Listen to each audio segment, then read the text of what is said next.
নমস্কার বন্ধুরা, সম্বাস কুকিং এ আপনাদের স্বাগত। আজকে আমি রান্না করবো এঁচড়। এঁচড় রান্না করার জন্য এখানে আমি এঁচড়টাকে কেটে নিয়ে নিয়েছি, আর এখানে দুটো আলুও বড় বড় করে কেটে নিয়ে নিয়েছি।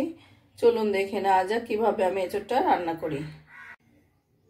প্রথমে আমি এঁচড় আর আলুটাকে প্রেসারে একটা সিটি দিয়ে নেব।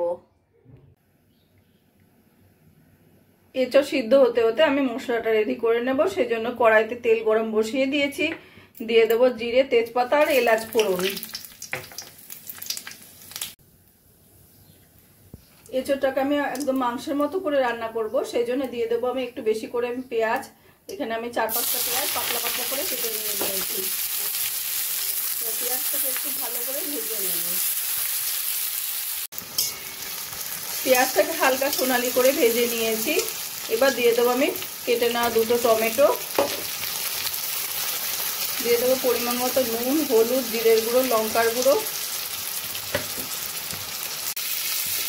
দিয়ে দেবো 2 চামচ মতো আদা রসুন বাটা।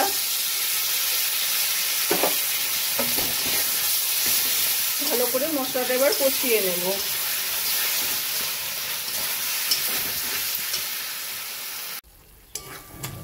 মশলাটা খুব ভালো করে কষিয়ে নিয়েছি, বেশ টমেটোগুলো সুন্দর গলে গেছে।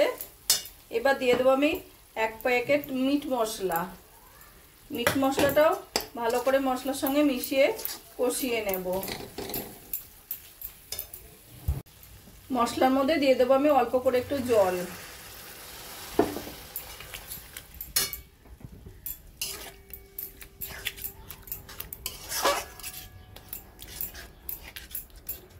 জলটা দিয়ে এবার দিয়ে দেবো আমি সিদ্ধ করে রাখা এঁচড়গুলো।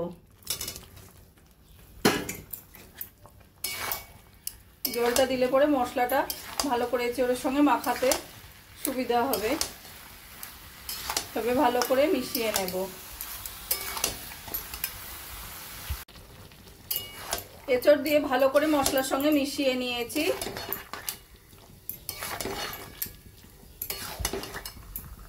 এবার আর একটু জল দিয়ে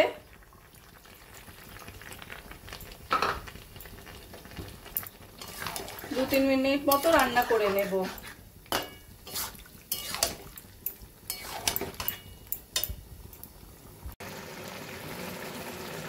এইভাবে গ্যাসটা জোর দিয়ে 3-4 মিনিট মতো রান্না করে নিয়েছি। এবার দিয়ে দেবো আমি গরম মশলার গুঁড়ো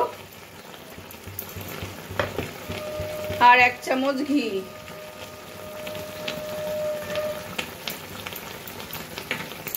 এবার ভালো করে মিশিয়ে নিয়ে গ্যাসটা আমি বন্ধ করে দেব।